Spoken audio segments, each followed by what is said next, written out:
পৃথিবীতে কিভাবে দিন রাত্রি হয়। আমরা প্রতিদিন কি দেখছি, সূর্য উঠছে অস্ত যাচ্ছে। সূর্য যখন উঠছে তখন আমরা আলো পাচ্ছি, যখন অস্ত যাচ্ছে তখন অন্ধকার হয়ে যাচ্ছে। কিন্তু এটা কেন হয়? আগে বলো, পৃথিবী কোন দিক থেকে কোন দিকে ঘোরে? পূর্ব থেকে পশ্চিমে নাকি পশ্চিম থেকে পশ্চিম থেকে পূর্বে?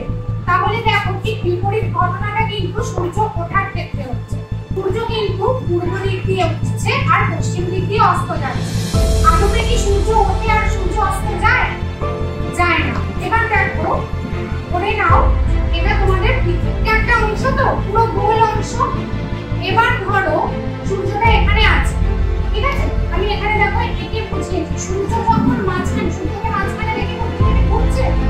সূর্য যখন মাঝখানে আছে, এবার ধরো পৃথিবীটা যে এখানে এসেছে, এর এই অংশটা কিন্তু সূর্যের দিকে আছে আর এই অংশটা কিন্তু অপর দিকে আছে। তাহলে সূর্যের আলোটা কি এই অংশটাকে ভেদ করে এদিকে এসে পৌঁছবে? না। পৌঁছানো কি সম্ভব? সম্ভব নয়, কখনোই সম্ভব নয়। সেই জন্যই কিন্তু এদিকটাতে তখন অন্ধকার থাকে আর যে দিকটা সূর্যের দিকে থাকে সেদিকে তখন আলো হয়। আর এই যে পৃথিবী ঘুরছে, দেখো পৃথিবীর চারটে অবস্থা আমরা এখানে দেখিয়েছি। এমন তো নয় যে পৃথিবী এখানে ছিল এখানে চলে গেছে, সে তো এখানে যাচ্ছে। এবার এখানে যেতে গেলে তাকে তো নিজের উপরেও ঘুরতে হবে। পৃথিবী যে সূর্যকে ঘুরছে তার সঙ্গে কিন্তু পৃথিবী দেখো নিজের অক্ষের চারদিকেও ঘুরছে। এই যে ঘোরাটা, এটা হচ্ছে পৃথিবীর কি আবর্তন গতি। এর জন্যই কিন্তু দিন রাত্রিটা হয়।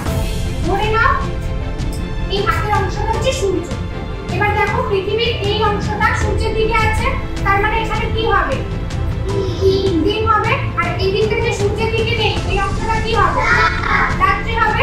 এবার যখন পৃথিবী তো সবসময় ঘুরছে, 24 ঘন্টাই তো সে ঘুরছে, ঘুরে যখন এই অংশটা এদিকে এলো, তখন কি আর এদিকটাতে দিন থাকবে? না। তখন যে অংশটায় রাত ছিল সেই অংশটা সামনের দিকে চলে এলো, তখন তাহলে দিন অংশটা কোনটা হবে? যেটা আগে রাত ছিল। সুতরাং এই যে ঘোরাটা, এটা আবর্তন গতি। এই যে পুরো সূর্যকে